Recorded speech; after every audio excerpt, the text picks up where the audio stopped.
ఉగాది శుభాకాంక్షలు. భవన సముదాయం అంటే గూగుల్లో వెతకండి, అపార్ట్మెంట్ అని అర్థం. ఇకపోతే నా పేరు యుక్తేశ్వర శాస్త్రి గారు.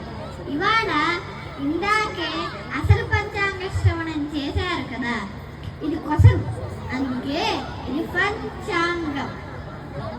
అలాని అన్ని జోకులు ఉండవు, కొన్ని లోతైన విషయాలు కూడా చెప్తాను.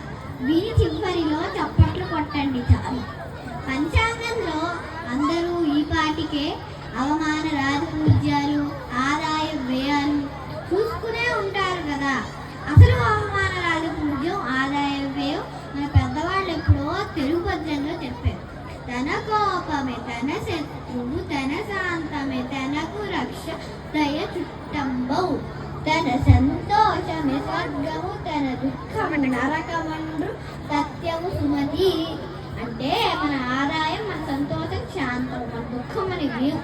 ఖర్చు పెట్టేయండి, జేబులో దాచుకోకండి. మనకి రాజ్యం పూజ్యం కోప అదుపులో ఉన్నప్పుడు అవమానం, దయ, శాంతం వదిలేస్తే వస్తాయి. అసలు విషయం ఇదే. సరే, ఏమిటి శాస్త్రి అసలు విషయం చెప్పడేంటని అనుకుంటున్నారా? వినండి, 12 రాసుల వారి అసలు జాతకం చెప్తాను.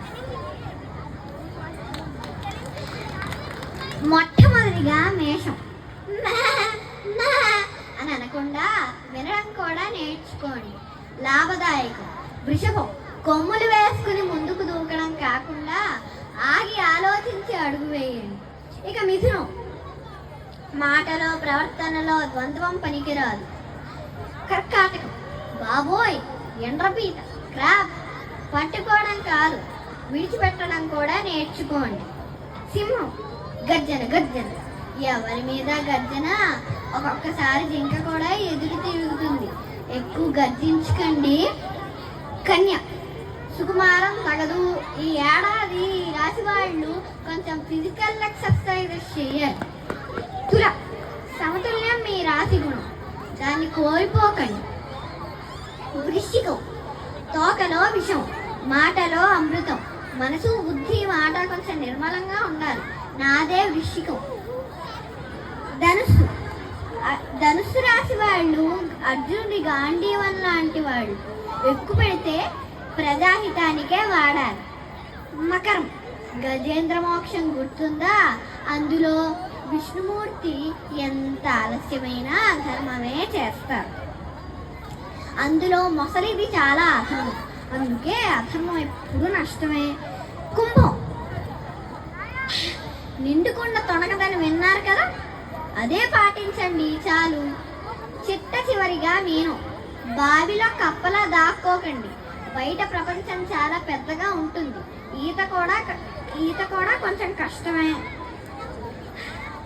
ఇక నవగ్రహాల విషయానికి వస్తే, నవగ్రహాలు ఏం సినిమాలో విలన్లు కాదు, అవి మనల్ని దేవుడికి దగ్గర చేసే మిత్రులు. ఈ దానం ఆ దానం అని తిరగకుండా ఈ శ్లోకం చదువుకోండి చాలు. ఆదిత్యాయ చ సోమాయ మంగళాయ బుధాయ చ గురుశుక్ర శనిభ్యశ్చ రాహవే కేతవే నమః. జ్యోతిష్య శాస్త్రం చాలా గొప్పది, అది మన సోలార్ సిస్టమ్ మీద ఆధారపడి కనుగొన్నది. మీ పిల్లలకి చెప్పండి, నమ్ముతారు. అలా అని మూఢనమ్మకాలు ఉండకూడదు, ఎందుకంటే నీ ప్రశ్నలు నీవే, ఎవ్వరూ బదులివ్వరుగా. నీ చిక్కులు నీవే, ఎవ్వరూ విడిపించరుగా. ఏ గాలో ఏదో తరుముతుంటే అల్లరిగా, ఆగాలో ఏదో తెలియదంటే చల్లదుగా. బ్రతుకంటే బడి చదువా అనుకుంటే అతి సులువా, పొడబడినా పడినా జాలి పడదే కాలం మనలాగా. ఒక నిమిషం కూడా ఆగిపోదే నువ్వు వచ్చేదాకా. అలా అని మరీ అంతగా మహాచింతగా మొహం ముడుచుకోకలా, పనేంతోచగా పరేషానుగా గడబిడ పడకు అలా. మతో ఎంతగా శుద్ధి పెంచగా విచారాలు విలవిలా, సరే చాలిక అలా జాలిగా తికమక పెడితే అలా కన్నీరై కురవాలా. మన చుట్టూ ఉండే లోకం తడిసేలా ముస్తాబే చెదరాలా. నేను చూడాలంటే అద్దం జడిసేలా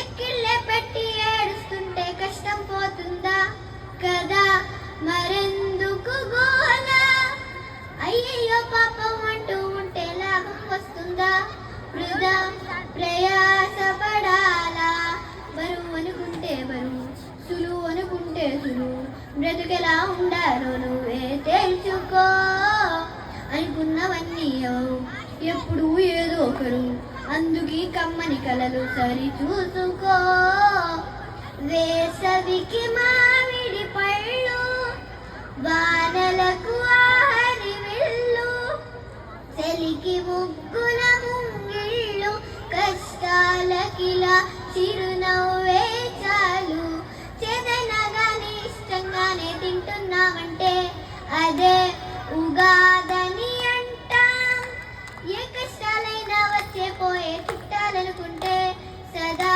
సుఖాలతో ఉంటాం అదే విషయం సరేనర్రా నాకు వేరే కార్యక్రమాలు ఉన్నాయి ఇంకా వెళ్ళొస్తాను మరి అన్నట్టు నేను ఈ అపర్ణా సరోవర్లోనే ఉంటాను కనిపిస్తే పంతులు గారు జాతకాలు పరిహారాలు చెప్పండి నన్ను ఇబ్బంది పెట్టకండి నేను చాలా బిజీగా ఉంటాను అన్నట్టు మరీ నీతులు చెప్పేసేనా చివరిగా చిక్క మనసు మరీ చికాగా ఉందనుకోండి అమ్మలాంటి అమృతం లాంటి ఓ మంచి సీతారామ శాస్త్రి గారు రాసిన తెలుగు పాట వింటూ ఒక మంచి కమ్మని తెలుగు భోజనం చేయండి ఆవకాయ మన అందరిది గోంగూర పచ్చడి మనదేలే ఎందుకు పిజ్జాలు ఎందుకు బర్గర్లు ఎందుకు పాస్తాలు ఇంకెందుకులే ఇంకెందుకులే